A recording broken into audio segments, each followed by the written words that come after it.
Hello বন্ধুরা, আজ আমি রান্না করব সুস্বাদু ছানার রসা। তার জন্য আমি ঘরে ছানা তৈরি করে নিয়েছি। এই তো আমার ছানাটা কি সুন্দর হয়েছে। এখন আমি এটাকে আমার মন মতো কেটে নিব। আমার এই ছানাটা কতগুলো পিস হয়েছে, কি সুন্দর হয়েছে পিসগুলা।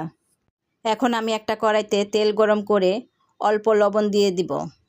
তারপর অল্প একটু হলুদ দিয়ে আমি ছানাগুলো একে একে সবগুলো দিয়ে এপিট এপিট করে ছানাগুলো ভালোভাবে ভেজে নিব।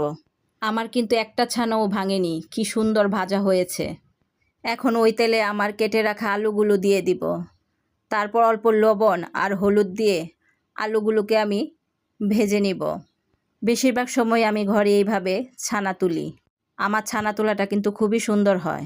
যাই হোক, এখন আমি কড়াইতে আরেকটু তেল দিয়ে দিয়েছি 2টা শুকনা মরিচ, 2টা তেজপাতা আর আস্ত জিরা। তারপর দিয়ে দিব 2 চামচ জিরার গুঁড়া, 1 চামচ ধনিয়া গুঁড়া, হলুদ গুঁড়া আর মরিচ গুঁড়া।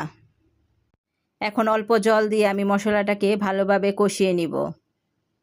মশলাটা কষে আসলে দিয়ে দিব অল্প একটু চিনি। এই তো আমার মশলাটা কিন্তু বেশ ভালোভাবে কষে এসেছে। এখন আমি একটা টমেটো ছোটো করে কেটে মশলার মধ্যে দিয়ে ভালোভাবে আবার একটু কষিয়ে নিব। টমেটোটা মশলার সাথে ভালোভাবে কষে আসলে এখন আমি ভেজে রাখা আলু আর ছানাগুলো দিয়ে পরিমাণ মতো জল দিয়ে দিব। যেহেতু আমি একই তেলে সবগুলো ভাজা করে নিয়েছি, তার জন্য লবণটা আমি চেক করে পরে ঝুলে দিয়ে দিয়েছি। এখন সব শেষে ওপর থেকে গরম মশলা ছড়িয়ে দিলেই আমার ছানার রসা তৈরি। নিরামিষে তিনিটা খেতে কিন্তু খুবই দুর্দান্ত লাগে।